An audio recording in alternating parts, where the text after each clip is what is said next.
Hey, hello friends! We are currently experiencing a transformation, maybe even a transition in spaceflight, something we've never experienced before, but many have dreamt of. I'm talking about space tourism and the shift toward it that we are seeing. So far in 2022, we have had more launches of private astronauts to space than government astronauts. As a fresh example of this, we just had the Axiom 1 mission, which successfully launched into orbit on Friday aboard a Falcon 9 rocket, carrying 4 private citizens to the International Space Station. This mission will make history, because it is the first fully private mission to the ISS. Furthermore, we must not forget the inspiration for crew and the countless suborbital hops carrying civilians above the Kármán line that Blue Origin has carried out since 2021.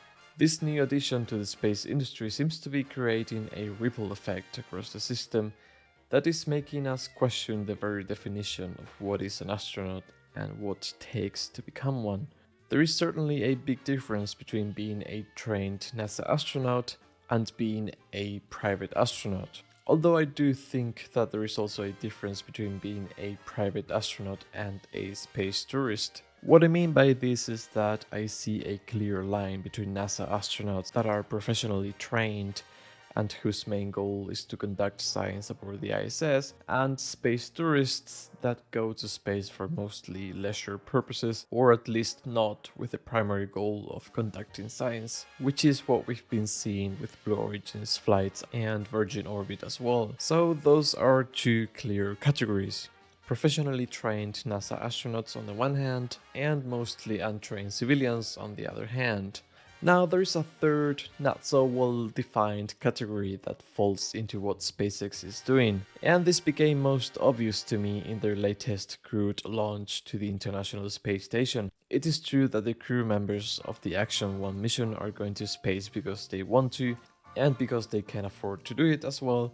However, I don't think they are mere space tourists either, because they had to spend the better part of a year training for the mission, as well as getting to know the Crew Dragon spacecraft inside and out, plus also learning how to work aboard the space station. So they may not be NASA level astronauts, but they are also not mere space tourists either. They seem to be rather a hybrid that includes components of both space tourism and also real astronaut training.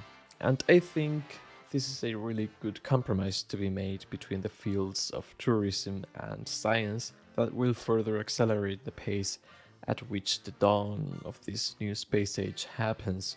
On the one hand, you have a ridiculous amount of money that these astronauts/tourists are paying for going to space, which will help fund more development more quickly.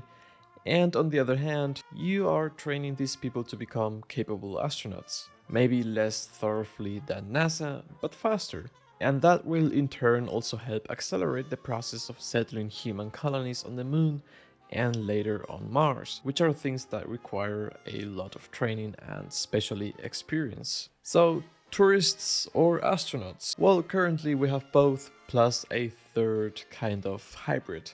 And I know Blue Origin is the target of multiple jokes because they haven't reached orbit yet and all that, but I honestly hope that they do reliably get to orbit, hopefully in the near future, and that they're able to expand the trend and the rate at which this new breed of hybrid astronauts are being trained, because long term that's going to be decisive as to how quickly and reliably we can extend the presence of humans to other celestial objects. So there you go, those are my thoughts on the matter. Let me know what you think, whether you agree or not. And thank you for being here once again. I will see you again soon. Have a nice day. Take care. Bye bye.